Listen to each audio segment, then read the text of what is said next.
बेटा अपने माइक जो है वो बंद कर दें और मुझे मैसेज कर दें साथ के साथ, ताकि आपकी अटेंडेंस जो है वो आ जाए, रोल नंबर और नेम के साथ जो है वो मुझे मैसेज कर दें।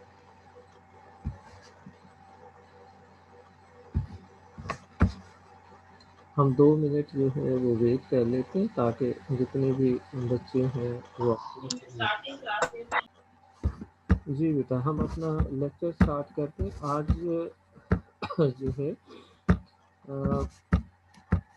हमारा जो टॉपिक है दैट इज एम्फीबियन। एम्फीबियन को ही हम देख रहे हैं, तो इसमें आज हम एक्सक्रीशन एंड ऑस्मो रेगुलेशन की बात करेंगे। जहन में रखेंगे बेटा, excretion that is the removal of nitrogenous waste.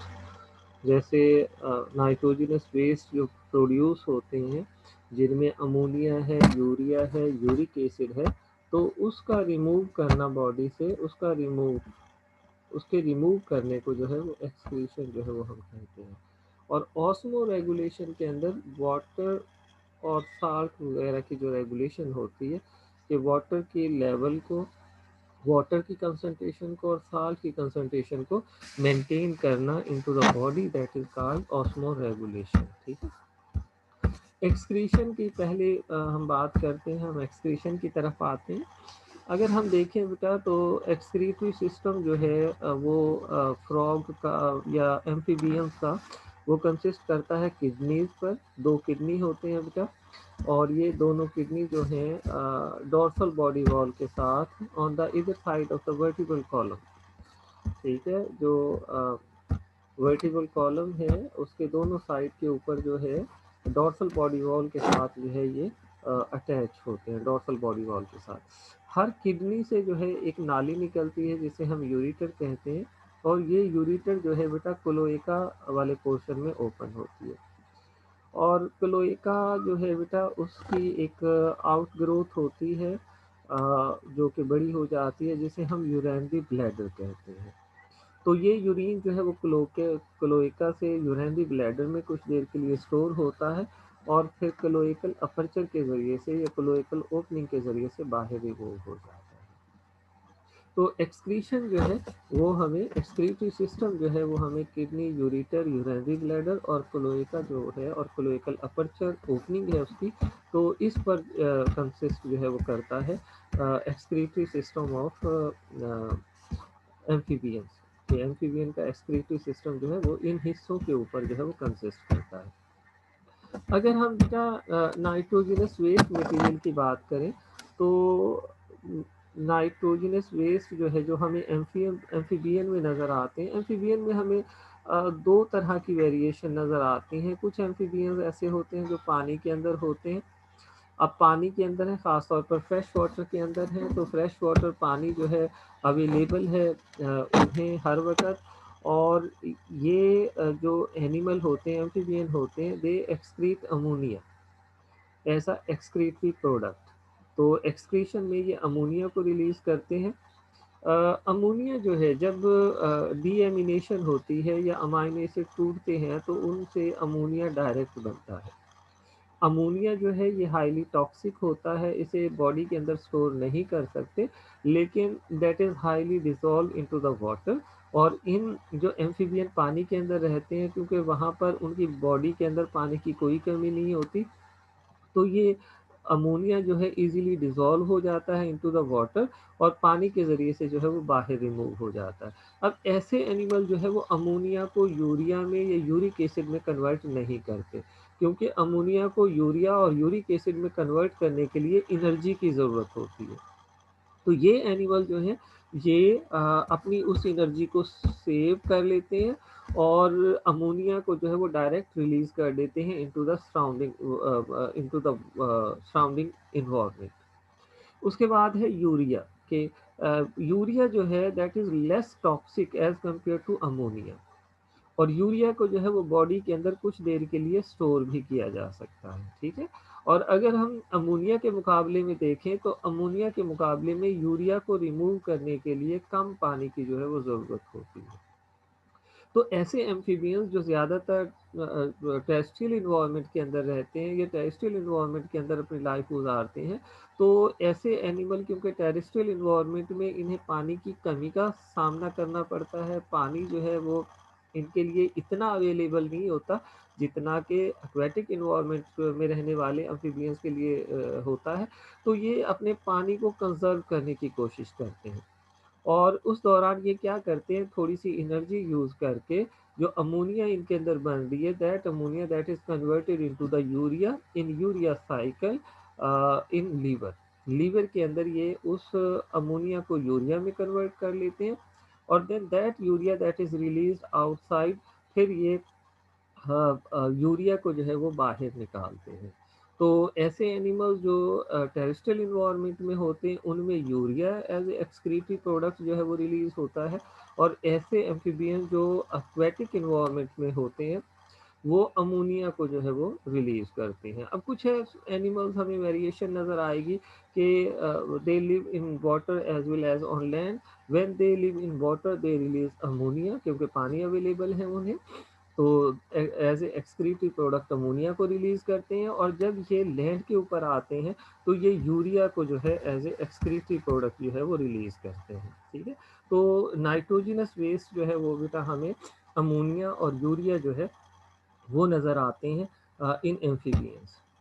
उसके बाद अगर हम देखें एम्फीबियंस में osmo regulation, that was the excretion जो हमने पीछे डिस्कस की। अब हम जो है ऑस्मो रेगुलेशन की बात करेंगे। तो ऑस्मो रेगुलेशन जो है बेटा अब क्योंकि हमारे पास इन्वायरमेंट दो टाइप के हो गए, एक एक्वेटिक इन्वायरमेंट हो गया है that is the fresh water environment specially हम जब बात करते हैं, और second one that is the terrestrial environment land environment. तो ऑस्मो रेगुलेशन जो है वो हमें डिफरेंट नज़र आती है in aquatic environment as well as on land or terrestrial environment. तो थोड़ जो है यहाँ पर जो जो प्रॉब्लम है वो डिफ़र कर जाता है। अब यहाँ पर अगर हम एक्वेटिक इन्वायरमेंट की बात करें तो एक्वेटिक इन्वायरमेंट में जो फ्रेश वाटर के अंदर जो एम्फीबियन रहते हैं वहाँ पर जो प्रॉब्लम उन्हें फेस करना पड़ता है that resemble with the fishes which live with in fresh water. जो फ्रेश वाटर के अंदर फिशेस रहती हैं जो वो प्रॉब्लम फेस करती हैं। अब उनका प्रॉब्लम क्या था कि क्योंकि फ्रेश वाटर के अंदर मौजूद है, बाहर पानी की कंसंट्रेशन ज़्यादा है, हाई है और बॉडी के अंदर वाटर की कंसंट्रेशन लो है, so water moves from the environment inside the body. बाहर से बॉडी से एनवायरनमेंट से पानी अंदर की तरफ आएगा और बाहर जो है बेटा जो एनवायरनमेंट है उसमें साल्ट की कंसंट्रेशन जो है बेटा वो कम होती है। बॉडी के अंदर इन्हें साल्ट की कंसंट्रेशन को हाई मेंटेन करना होता है, हाई कंसंट्रेशन होती है। So salt they move from body to the environment, जो वाटर है उसके अंदर मूव करने की कोशिश करते हैं। अब ये किस तरह से अपनी जो वाटर की कंसंट्रेशन है उसे लो लेवल पर मेंटेन करते हैं फ्रॉम द इन्वायरमेंट, और इन्वायरमेंट के मुकाबले में अपने अंदर साल्ट जो है सोडियम क्लोराइड जो है उसको कैसे ये हाई मेंटेन करने की कोशिश करते हैं, कैसे ये हाई रखते हैं अपनी बॉडी के अंदर। अब यहाँ पर अगर हम देखें तो इनके किडनी जो हैं वो हाइपोटोनिक यूरिन रिलीज करते हैं। हाइपोटोनिक यूरिन मीन कि उसमें ज़्यादा मिकदार में पानी होता है, कि पानी इनकी बॉडी के अंदर मुसलसल इंटर हो रहा है डिफ्यू ऑस्मोसिस के ज़रिए से।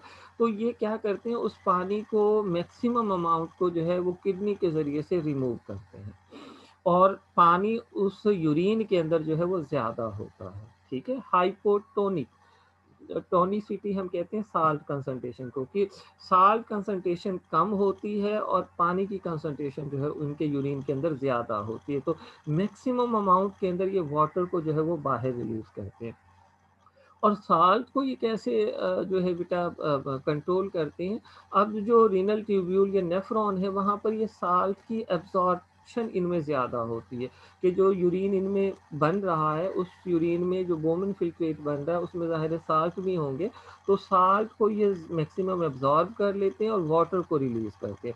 उसके अलावा इनकी स्किन के अंदर जो है बेटा कैपेबिलिटी होती है साल्ट एब्जॉर्बिंग ग्लैंड के तौर पर जो है सर्टेन पोर्शंस जो हैं, सर्टेन सेल्स जो हैं वो वर्क करते हैं, तो वो पानी के अंदर मौजूद साल्ट को बाई एक्टिव ट्रांसपोर्टेशन जो है वो इनकी बॉडी के अंदर जो है वो इंटर करते हैं। सो इस तरह से एक्वेटिक इन्वायरमेंट के अंदर ये अपनी बॉडी में वाटर की कंसंट्रेशन को लो और साल्ट की कंसंट्रेशन को हाई मेंटेन करते हैं। सो इस तरह से ये ऑस्मो रेगुलेशन करते हैं इन एक्वेटिक इन्वायरमेंट। उसके बाद जब हम बात करते हैं सेकंड इन्वायरमेंट की कि amphibians they are present on the land, terrestrial environment के अंदर होते हैं, तो टेरेस्ट्रियल इन्वायरमेंट के अंदर बेटा थोड़ा सा फिर जो प्रॉब्लम है रिवर्स हो जाती है कि टेरेस्ट्रियल इन्वायरमेंट के अंदर पानी जो है वो कम अवेलेबल होता है और साल्ट जो है वो इनकी बॉडी के अंदर जो है वो ज़्यादा होते हैं, तो ये क्या करते हैं, पानी को कंजर्व करने की कोशिश करते हैं, वाटर को कंजर्व करने की कोशिश करते हैं, पानी को अपनी बॉडी के अंदर जो है वो महफूज करने की कोशिश करते हैं और जो साल्ट है उसे एक्सक्रीट करने की जो है वो कोशिश करते हैं, उसे अपनी बॉडी से जो है वो रिमूव करते हैं। लेकिन इनके साथ एक मसला ये है कि इनके जो किडनीज हैं वो ऐसा नहीं है कि वो जो हाइपरटोनिक किस्म का यूरिन जो है वो प्रोड्यूस करना शुरू कर दें और वो पानी को जो है वो कंजर्व करे और साल्ट जो है उसे रिमूव करे, ठीक है। इसके अलावा इनकी स्किन भी ऐसा नहीं है कि वो इम्परमिएबल हो जाए फॉर द वाटर, कुछ मॉडिफिकेशंस आती हैं जो हम आगे देखेंगे, बट मोस्टली जो है इनके सम केसेस, बट मोस्टली जो है वो इनकी स्किन जो है उसे पानी जो है वो लॉस्ट होता रहता है, ठीक है। अब इनके अंदर जो है अब ये फिर कैसे ऑस्मो रेगुलेशन करते हैं, वाटर और साल्ट की कंसंट्रेशन को अपनी बॉडी के अंदर मेंटेन करते हैं, ये बिहेवियरल अडॉप्टेशंस करते हैं, कुछ इनके बिहेवियर के अंदर चेंज आ जाती है कि ये जो है बेटा थोड़ा सा एक्सपोजर को कम कर देते हैं, इनके बिहेवियर में, इनके रहन सहन के अंदर जो है वो तब्दीली आती है और उसके नतीजे में ये अपने ऑस्मो रेगुलेशन जो है वो करते हैं इन टेरेस्ट्रियल इन्वायरमेंट। अब वो चेंजेस जो है वो क्या होती हैं, कौन सी होती हैं, उनके बारे में हम देखते हैं कि इनके बिहेवियर के अंदर कौन सी चेंजेस जो है वो आती हैं। One they become nocturnal, nocturnal रात के वक्त ये निकलना शुरू कर देते हैं, ठीक है। आमतौर पर दिन के वक्त जो होती है वो लाइट होती है और बहुत ज़्यादा टेम्परेचर होता है बाहर के इन्वायरमेंट का, तो अगर ये उस वक्त बाहर निकलेंगे तो इनकी स्किन में से बहुत ज़्यादा इवेपोरेशन हो जाएगी पानी की, वाटर की। तो ये क्या करते हैं, दिन के वक्त जो है ये जो ह्यूमिड एरियाज होते हैं, जो इनकी ब्रोज होती हैं उनके अंदर छुप जाते हैं, या बड़े बड़े स्टोन्स हैं उनके नीचे छुप जाते हैं, लॉग्स पड़ी हुई हैं लकड़ी की, लिटर वगैरह है, लीफ वगैरह है, तो उनके अंदर ये छुप जाते हैं और वहाँ पर ह्यूमिड कंडीशंस में रहते हैं ताकि इनकी स्किन से जो है वो पानी जो है वो डिहाइड्रेट ना हो, पानी जो है वो इवेपोरेट ना हो। और ऐसी जगहों पर रहने का फ़ायदा एक ये भी है कि ये उन मॉइस्चर वाली जगहों पर पानी को अपनी स्किन के ज़रिए से एब्ज़ॉर्ब भी करते हैं। सो अपनी बॉडी को रिहाइड्रेट जो है वो करते हैं। और ये निकलते बाहर कब हैं, जब टेम्परेचर कम हो जाता है, नाइट टाइम हो जाता है, तो ये उस वक़्त जो है बेटा खाने वग़ैरह के लिए जो है वो निकलते हैं और जो है बाकी का जो पोर्शन है, दिन वाला पोर्शन है, वो ये अपनी ब्रोज के अंदर, लीफ लिटर के नीचे, लॉग्स के नीचे, स्टोन्स के नीचे जो है ह्यूमिड कंडीशंस में, ह्यूमिड एरियाज़ के अंदर जो है वो ज़्यादातर जो है वो टाइम जो है वो स्पेंड करते हैं। ऐसे एनिमल जो डायurnal हैं, दिन के वक़्त निकलते हैं, तो वो भी दिन के वक़्त उन्हीं एरियाज़ में निकलते हैं जहाँ पर ह्यूमिड कंडीशन होती हैं। मीन कि उनकी जो है उनकी जो मूवमेंट है वो रिस्ट्रिक्टेड हो जाती है बेटा, कि वो जो है सिर्फ उन एरियाज तक ही दिन के वक्त निकलते हैं, लेकिन उन एरियाज में रहते हैं जिन एरियाज के अंदर ह्यूमिडिटी वाली कंडीशन होती हैं, वाटर जो कंसंट्रेशन है, वो वाटर वेपर की कंसंट्रेशन है वो एयर के अंदर ज़्यादा रहती है, ताकि इनकी बॉडी से इवेपोरेशन जो है वो कम से कम हो और इनकी बॉडी से वाटर लॉस जो है वो कम से कम जो है वो हो। कर्ल देयर बॉडीज, ये भी एक बिहेवियरल अडॉप्टेशन है कि जब ज़्यादा, अब देखें कि जितना एरिया ज़्यादा एक्सपोज करेगा एयर के साथ या एक्सटर्नल इन्वायरमेंट के साथ उतना ही इवेपोरेशन जो है वो ज़्यादा होगी, उतनी ही इवेपोरेशन ज़्यादा होगी और उसकी वजह से उतना ही ज़्यादा जो है वो वाटर लॉस होगा इनकी बॉडी से। तो ये क्या करते हैं, ये कर्लिंग कंडीशन के अंदर रहते हैं, अपनी बॉडी को सुकेड़ लेते हैं, अपनी बॉडी को जो है वो ज़्यादा एक्सपोज़ होने नहीं देते, इनका सरफेस एरिया जो है वो डिक्रीज़ हो जाता है, ताकि जो है बेटा ये जो है इनकी बॉडी जो है वो एयर के साथ ज़्यादा एक्सपोज़ ना हो और कम से कम जो है वो ट्रांसपायरेशन का प्रोसेस जो इवेपोरेशन का प्रोसेस है वो इनकी बॉडी से कम हो। सो ये कर्ल कर लेते हैं अपनी बॉडी को।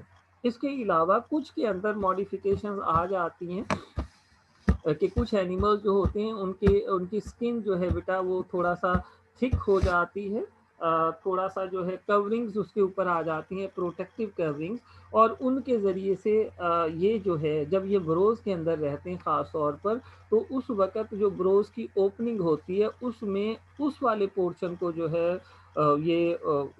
उस वाले हिस्से को अटैच कर देते हैं, या उस ओपनिंग की तरफ वो वाला हिस्सा होता है जिसके ऊपर ये प्रोटेक्टिव कवरिंग होती है। तो जिसकी वजह से इनकी बॉडी के ऊपर जो है, क्योंकि बाकी की बॉडी ग्रो के अंदर रहती है, जो बिल हैं इनके उनके अंदर रहती है, तो इस तरह से ये जो है जो अंदर की ह्यूमिडिटी है वो चेंज नहीं होती और इनके बॉडी से पानी का की इवेपोरेशन जो है, वाटर लॉस जो है वो कम से कम जो है वो हो जाता है। उसके बाद अगर हम देखें कोकून फॉर्मेशन जो है बेटा, ये एक तरह की एडाप्टेशन है कि इनमें जो अपर लेयर होती है स्किन की, उस बॉडी लेयर को जो है बेटा ये अलहदा कर लेते हैं अपनी बॉडी से, और उन उसमें जो है बेटा ये अपने आप को बंद कर लेते हैं, ठीक है। और जो उसकी जो सिर्फ जो ओपनिंग होती है उसे अपने नेरीज को या माउथ वाले पोर्शन को, उसको कोन से, अब उस वो जो बाहर जो लेयर बन जाती है इनकी बॉडी के उसे हम कोकोन कह देते हैं। तो उस कोकोन में से सिर्फ इनके नेरीज जो नॉस्ट्रिल्स हैं, एक्सटर्नल नॉस्ट्रिल्स, वो बाहर निकलते हैं या माउथ वाला पोर्शन बाहर निकलता है, ताकि ये रेस्पायरेशन कर सकें। और क्योंकि बाकी का जिस्म उस कोकोन के अंदर बंद होता है तो वहाँ से वाटर लॉस जो है वो नहीं होता। सो अगर एक्सपेरिमेंटली हम इसे देखें तो कोकोन के अंदर जो है वो 20 to 50% जो वाटर लॉस है वो मिनिमम होता है as compare to the exposed environment, ठीक है। सो कुछ एम्फीबियन जो है वो कोकोन फॉर्मेशन कर लेते हैं और इस तरह से अपनी बॉडी से वाटर लॉस जो है वो उसको बचाते हैं। इसके बाद जो है बेटा रिहाइड्रेशन है थ्रू स्किन के ज़रिए से रिहाइड्रेशन।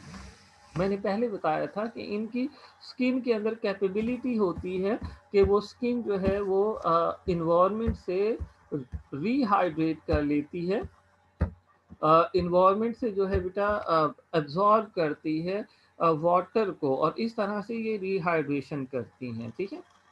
तो जहाँ पर भी नमी होती है, जहाँ पर भी ह्यूमिडिटी होती है, वहाँ पर ये अपनी मुकम्मल तौर पर जो फैल जाते हैं, ख़ास तौर पे इनकी बेली वाला पोर्शन जो है, लोअर बेली वाला पोर्शन जो है, नीचे वाला वेंट्रल पॉट जो है, तो वहाँ से ये ज़्यादा एब्ज़ॉर्ब करते हैं वाटर को, तो ये फैल कर उस जगह पर बैठ जाते हैं और उस जगह से जो है वाटर को स्किन के ज़रिए से जो है वो रीअब्ज़ॉर्ब करते हैं। तो इस तरह से अपनी बॉडी को रीहाइड्रेट कर लेते हैं कि अपनी बॉडी के अंदर जो वाटर की कंसंट्रेशन है जो लो हुई है उसे जो है बेटा ये ज़्यादा जो है वो कर लेते हैं, रिहाइड्रेट कर लेते हैं। स्टोरेज ऑफ वाटर, कुछ एम्फीबियंस के अंदर जो है बेटा जैसे यूरिनरी ब्लैडर हो गया है, तो जैसे लिम्फ सैक्स वगैरह हो गए हैं, तो वहाँ पर जो है ये पानी को जो है वो स्टोर कर लेते हैं, ठीक है। और अपनी बॉडी वेट का तकरीबन 35% तक ये जो है वो वाटर को स्टोर कर लेते हैं, और उस स्टोरेज वाटर को जो है वो यूज़ करते हैं टू रिहाइड्रेट देयर बॉडी। जब इनकी बॉडी डिहाइड्रेशन होती है, वाटर इवेपोरेट होता है, तो उस स्टोर वाटर को जो है ये यूज़ करते हैं to rehydrate their body. So water को जो है ये अपनी बॉडी के अंदर जो है वो स्टोर कर लेते हैं। सो इस तरह से जो है ये अपनी जो है प्रोसेस करते हैं ऑस्मो रेगुलेशन का, और एक्सक्रीशन का, कि एक्सक्रीशन एंड ऑस्मो रेगुलेशन जो है वो इनमें इस तरह से होती है। सो आज का टॉपिक जो है बेटा यही था, ऑस्मो रेगुलेशन एंड एक्सक्रीशन। तो अब अगर आप लोगों को जो है बेटा कोई क्वेश्चन करना है, तो आप जो है वो क्वेश्चन जो है वो कर सकते हैं। मैं यहाँ पर जो है आपको अलाउ कर देता हूँ कि आप अपना माइक जो है अब ऑफ ऑन कर सकते हैं, और अगर कोई क्वेश्चन है तो वो कर सकते हैं। जी बेटा, कोई क्वेश्चन आपने करना है तो आपका अपने माइक को जो है बेटा वो आप अनम्यूट करें, और उसके बाद जो है क्वेश्चन कर लें।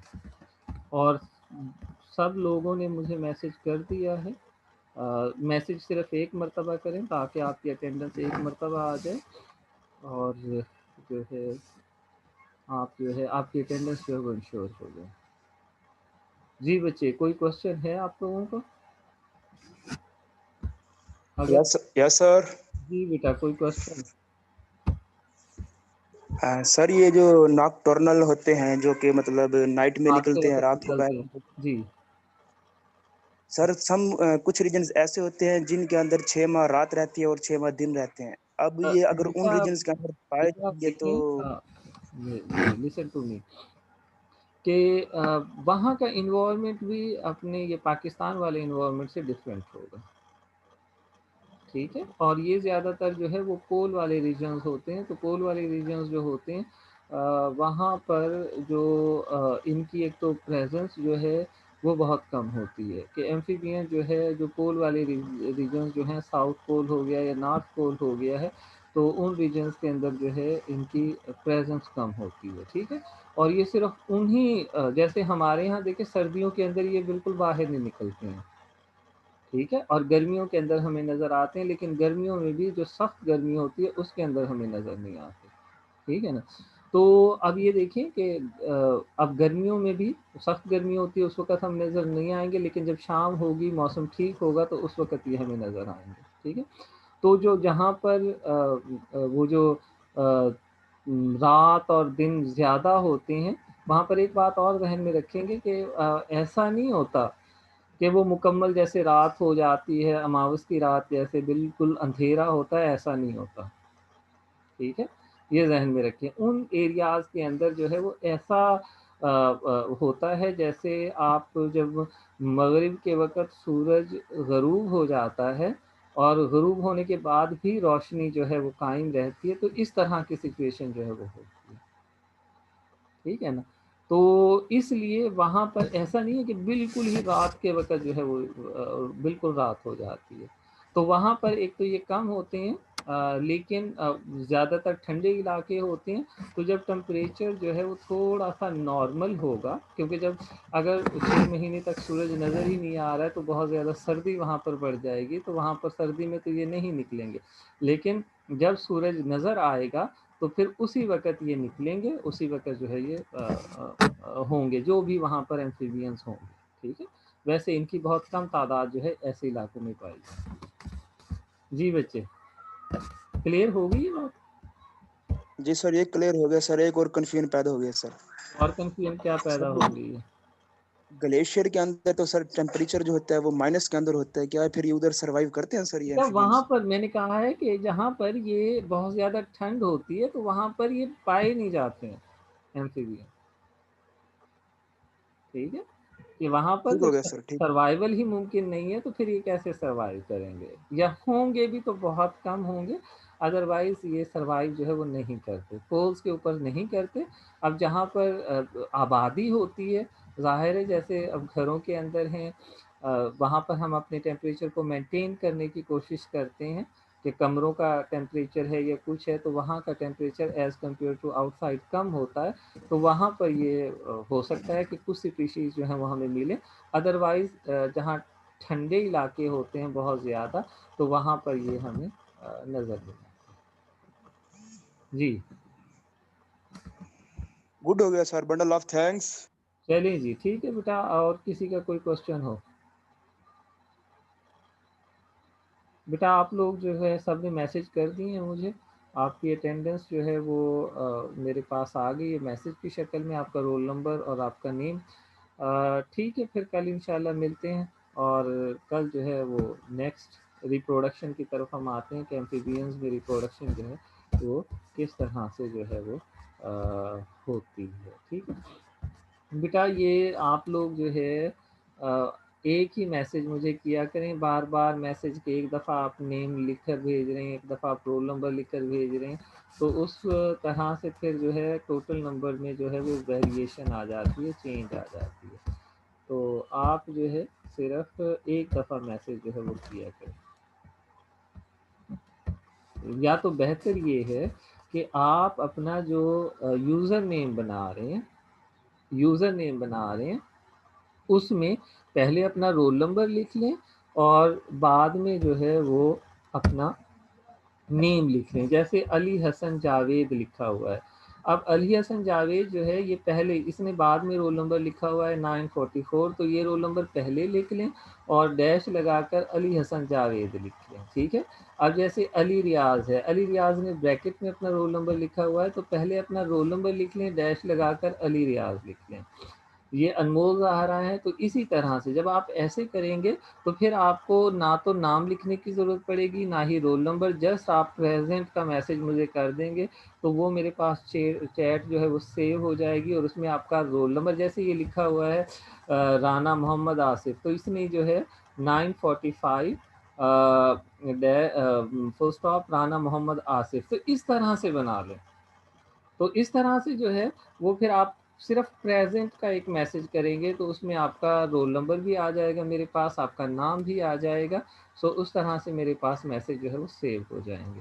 तो अगर अपने यूज़र नेम को आप इस तरह से कर लें, जैसे ये एक और बच्ची है इकरा रियाज, इन्होंने ये बनाया हुआ है, तो रोल नंबर के साथ जो है वो ऐसे बना लें, तो उसे आसानी होगी, फिर आपको ना तो नाम बताने की ज़रूरत पड़ेगी और ना ही जो है आपको जो है वो अपना रोल नंबर बताने की ज़रूरत पड़ेगी। जस्ट मुझे प्रेज़ेंट का एक मैसेज करेंगे, तो आपके रोल नंबर, नेम और प्रेज़ेंट जो है लिखा हुआ मेरे पास आ जाएगा। जी बच्चे, तो इस तरह से कर लें ताकि ये आप लोगों के लिए भी आसानी हो जाएगी, और फिर मेरे लिए भी जो है वो आसानी हो जाएगी। ठीक है बच्चे, कल हम इसमें वो चेंज नहीं करना पड़ेगा, आपको नया अकाउंट नहीं बनाना पड़ेगा, सिर्फ आप अपने यूज़र नेम को चेंज कर सकते हैं, और प्रोफाइल में जाकर आपने जो अकाउंट ज़ूम पर बनाया हुआ है, प्रोफाइल में जाकर अपने यूज़र नेम को चेंज कर लें, और उस तरह से जो है वो आपका मेरे पास जो है वो आ जाया करेगी अटेंडेंस, तो वो मेरे लिए भी ईजी हो जाएगी आपकी अटेंडेंस जो है वो लेना। चलें बेटा, ठीक है, कल इंशाल्लाह फिर इसी पर टाइम 10 बजे जो है वो मिलते हैं, 10 बजे डिस्कस करते हैं नेक्स्ट रिप्रोडक्शन के बारे में। ओके, अल्लाह हाफिज़।